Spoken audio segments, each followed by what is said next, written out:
8 તારીખના રોજ Rajkot ગ્રામ્યના Atkot police station વિસ્તારમાં આવેલ કાનપુર ગામની બાજુમાં જો વાડી છે, વાડી વિસ્તારમાં એક આપણા દાહોદનો ભાગ્યા અહીંયા રહે છે, ખેતરમાં કામ કરતા હોય છે. એની 7 વર્ષની નાની દીકરી સાથે એક દુષ્કર્મ જેવો બનાવ બન્યો.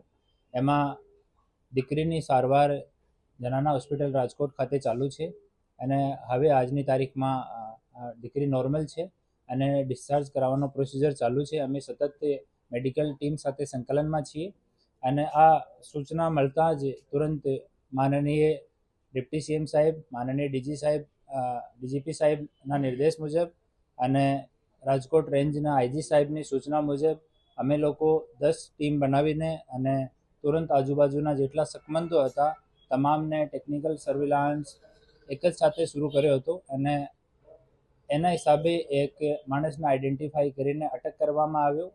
એની પૂછપરછમાં આરોપી કબૂલાત કરી છે અને જો મહિલા ડૉક્ટર્સ છે, મહિલા પોલીસ છે, એની હાજરીમાં આપણી જો ભોગ બનનાર દીકરી છે આ પણ કન્ફર્મ કર્યો ફોટો જોઈને કે આ જ માણસ અમારે સાથે દુષ્કર્મ આચર્યો હતો અને આરોપીને અટક કરવામાં આવ્યો છે હાલ સુધી.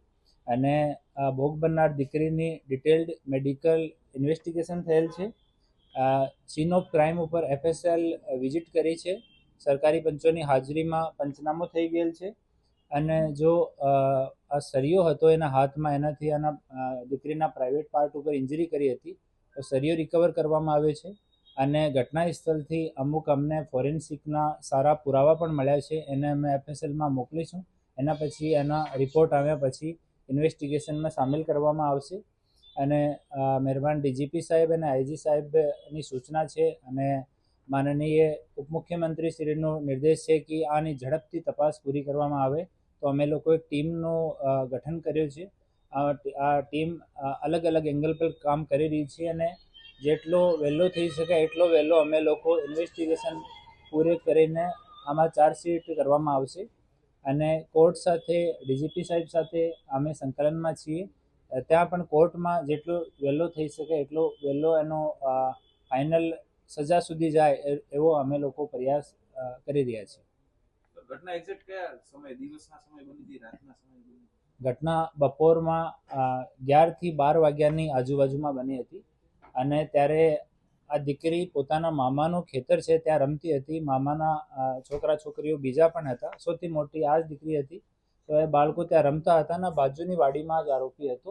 ત્યાંથી આવીને મેક્સિમમ 10 મિનિટનો જો ટાઈમ લીધો આતા જ આ આપણી દીકરીને દુષ્કર્મનો શિકાર બનાવ્યો. આરોપી હતો એ પરિચિત હતો, દીકરીને કઈ લાલચ આપી ચોકલેટની કેવી? એ પ્રત્યક્ષ પરિચિત ન હતા એકબીજાથી, પણ આરોપીના ખબર હતી કે એ લોકો દાહોદના રહેવાસી છે અને અહીંયા ભાગ્યા તરીકે એ લોકો પણ ખેતરમાં કામ કરે છે અને ચોકલેટની લાલચ આપીને ત્યાં એક પાણીની ટાંકી છે એની પાછળ લઈ ગયેલા આરોપી.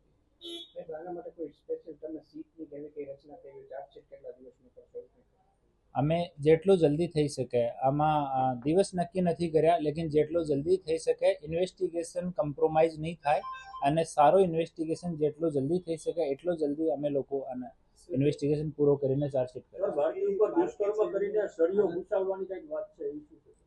સળિયાથી બાળકીના પ્રાઇવેટ પાર્ટમાં સળિયો ઇન્સર્ટ કરવામાં આવ્યો છે અને એનાથી ઇન્જરી થઈ છે એવો મેડિકલ રિપોર્ટમાં પણ પ્રતિસ્થાપિત થયો છે.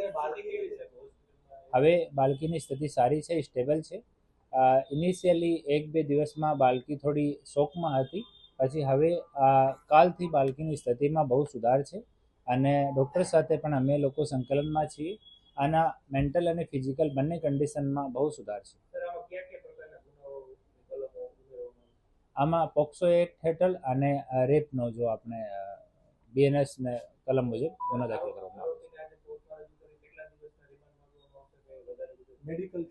અને આરોપીનો મેડિકલ ચેકઅપ આજ કરાવવામાં આવશે અને પછી આજ સાંજમાં ગઈકાલે સાંજે આના આરોપીને પૂછપરછ પછી અટક કરવામાં આવ્યો હતો અને આજ નામદાર કોર્ટ સમક્ષ રજૂ કરીને અમે લોકો 7 દિવસના રિમાન્ડની માંગણી કરવાના છે.